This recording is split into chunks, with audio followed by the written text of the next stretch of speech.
ધોધમાર જમાવટની શરૂઆત થઈ ગઈ છે। અનેક દિવસોના વિરામ પછી રાજ્યમાં ફરી એકવાર જાણે ચોમાસું સક્રિય થઈ રહ્યું છે।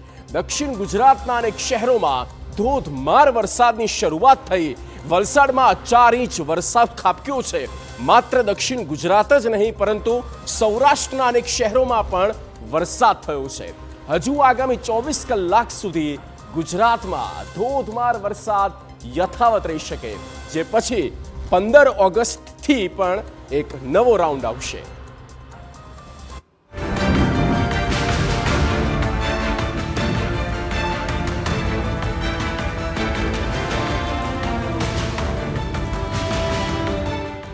રાજ્યમાં શરૂ થયો ધોધમારનો નવો રાઉન્ડ।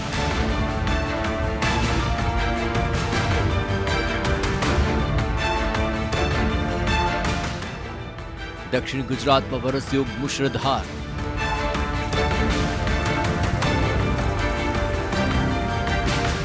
સૌરાષ્ટ્રમાં પણ આવી મેઘ સવારી।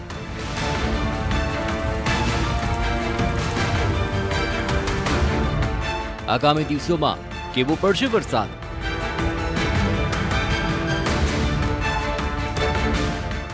હવામાન વિભાગની શું છે આગાહી?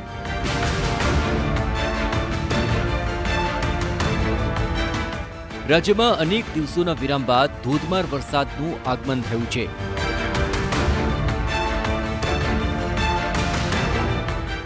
દક્ષિણ ગુજરાતના અનેક જિલ્લાઓમાં સારો એવો વરસાદ વરસ્યો છે।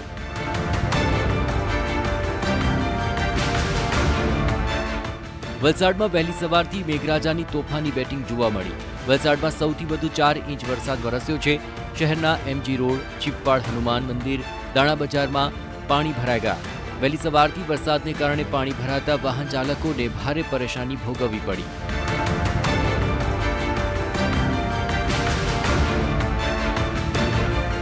આ ભારે વરસાદને કારણે વલસાડમાં અનેક નીચાણવાળા વિસ્તારોમાં પાણી ભરાયા છે।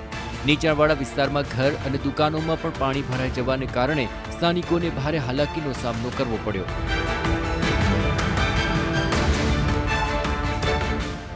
વલસાડમાં ભારે વરસાદથી અનેક વિસ્તારો જળબંબાકાર છે। મિશન કોલોની વિસ્તાર પાણીમાં ગરકાવ થતા લોકોની મુશ્કેલીઓ વધી ગઈ। દર વર્ષે પાણી ભરાવાની સમસ્યાથી સ્થાનિકો ત્રાહિમામ છે।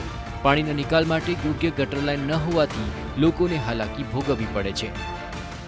સિરાજ બેકરી પછાડીનો વિસ્તાર છે ને તેમાં અગાડી બી પાણી ભરાઈ જતા હતા અને હમણાં મ્યુનિસિપાલિટીએ મોટર મૂકેલી હતી, પણ આજે મોટર બંધ થઈ ગઈ હોવાથી આ બધી પરિસ્થિતિ તમારી સામે આવેલી છે।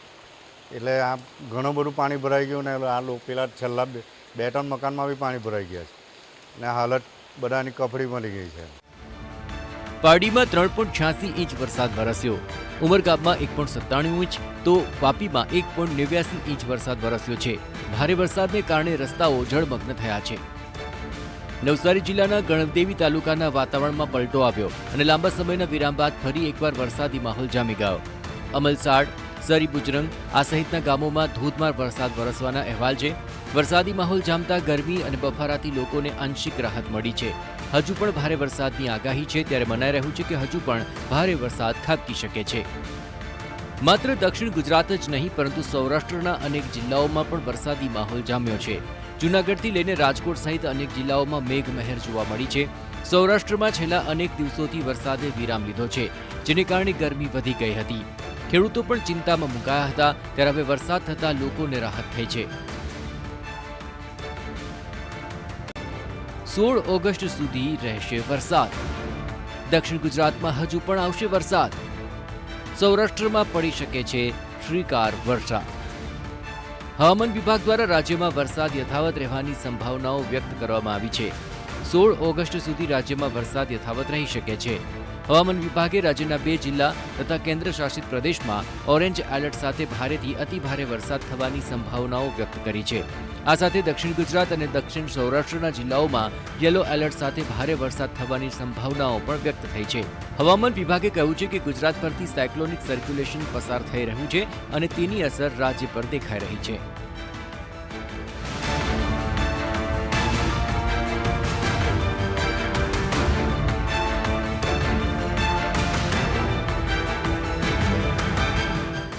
હવામાન વિભાગની આગાહી અનુસાર નવસારી, વલસાડ, દમણ અને દાદરાનગર હવેલીમાં છૂટાછવાયા સ્થળો પર ભારેથી અતિ ભારે વરસાદ થવાની આગાહી છે, જ્યારે દક્ષિણ ગુજરાતના ભરૂચ, નર્મદા, સુરત, તાપી, ડાંગ તથા દક્ષિણ સૌરાષ્ટ્રના અમરેલી, ભાવનગરમાં છૂટાછવાયા સ્થળો પર ભારે વરસાદની શક્યતાઓ વ્યક્ત કરી છે.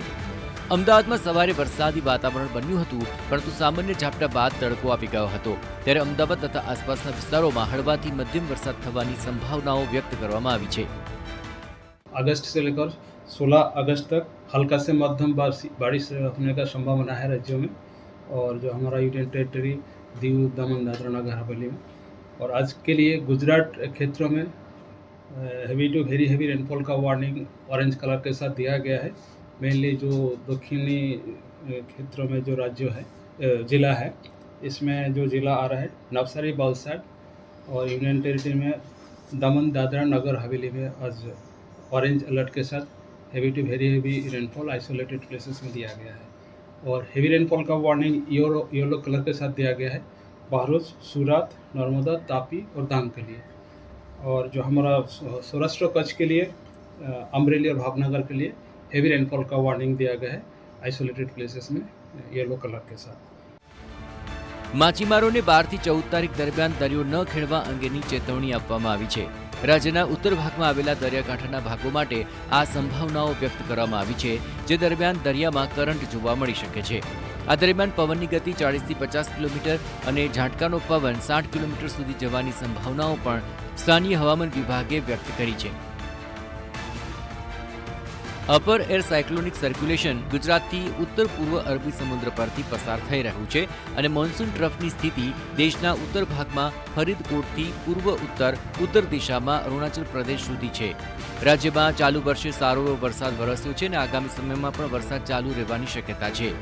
હવામાન વિભાગે આગામી સમયમાં એટલે કે 14 ઓગસ્ટ સુધી વરસાદની સ્થિતિ સામાન્ય રહેવાની વાત કરી અને પછી વરસાદનું જોર વધવાની શક્યતાઓ છે. એટલે કે 15 ઓગસ્ટ પછી વરસાદની તીવ્રતામાં પણ વધારો થઈ શકે છે અને 18 ઓગસ્ટ સુધી રાજ્યમાં વરસાદ જોવા મળી શકે છે. આ તરફ આગાહીકાર પરેશ ગોસ્વામીની પણ આગાહી છે કે 15 ઓગસ્ટથી લઈને 21 ઓગસ્ટ સુધી રાજ્યમાં ભારેથી અતિ ભારે વરસાદ વરસી શકે છે. 15 ઓગસ્ટથી 21 ઓગસ્ટ સુધી સમગ્ર રાજ્યમાં ભારેથી અતિ ભારે વરસાદ જોવા મળશે. જે વરસાદનો નવો રાઉન્ડ છે એ આવી રહ્યો છે. લગભગ આપણે ગુજરાતની અંદર સાર્વત્રિક રાઉન્ડ હશે. જો કે હું આપને વચ્ચે અહીં એ બતાવવા માગું છું કે જે આપણું એક અનુમાન હતું કે છેલ્લા લગભગ ઘણા સમયથી જે અરબ સાગર છે આપણો નિષ્ક્રિય છે અને બંગાળની ખાડી સક્રિય છે. સતત બંગાળની ખાડીમાંથી વરસાદી સિસ્ટમો આવતી હતી, પણ હવે ધીમે ધીમે અરબ સાગર પણ સક્રિય થઈ રહ્યો છે. જો કે અરબ સાગર સક્રિય થઈ રહ્યો છે છતાં પણ જે 15 થી 21 વચ્ચે જે વરસાદી રાઉન્ડ આવશે એ વરસાદી સિસ્ટમ છે એ બંગાળની ખાડીમાંથી જ આવવાની છે. હજુ પણ આપણે કહી શકાય કે 15 થી 21નો જે વરસાદ છે એમાં અરબ સાગરનો કોઈ લાભ મળવાનો નથી. સક્રિય ચોક્કસથી થઈ રહ્યો છે, છતાં પણ આ રાઉન્ડ છે બંગાળની ખાડીની સિસ્ટમને કારણે આવે તેવું એક અનુમાન છે ને એ સાયક્લોનિક સર્ક્યુલેશનના સ્વરૂપમાં હશે. અને એ સાયક્લોનિક સર્ક્યુલેશન અત્યારે જે ટ્રેક બતાવી રહ્યા છે, જો આ ટ્રેકમાં કોઈ ફેરફાર ન થાય તો એ સાયક્લોનિક સર્ક્યુલેશન છે એ ઓડિશા અને આંધ્રપ્રદેશના અમુક ભાગોને કવર કરી અને જે દક્ષિણ મધ્યપ્રદેશ અને મહારાષ્ટ્રના ઉત્તર ભાગો ઉપર થઈ અને મુંબઈ સુધી આવે ને ત્યાંથી એ સિસ્ટમ છે એ અરબ સાગર, દક્ષિણ ગુજરાતના ભાગો અને સૌરાષ્ટ્રને વધારે કવર કરે તેવી સંભાવનાઓ છે. આમ હાલ દક્ષિણ ગુજરાતમાં વરસાદ વરસી રહ્યો છે. સૌરાષ્ટ્રના જિલ્લાઓમાં પણ મેઘમહેર થઈ રહી છે અને આગામી દિવસોમાં પણ ભારેથી અતિ ભારે વરસાદની જ આગાહી છે. એટલે ગુજરાતની ધરા ફરી એકવાર મેઘમહેરથી તરબોળ થવા જઈ રહી છે. Bureau report, TV9.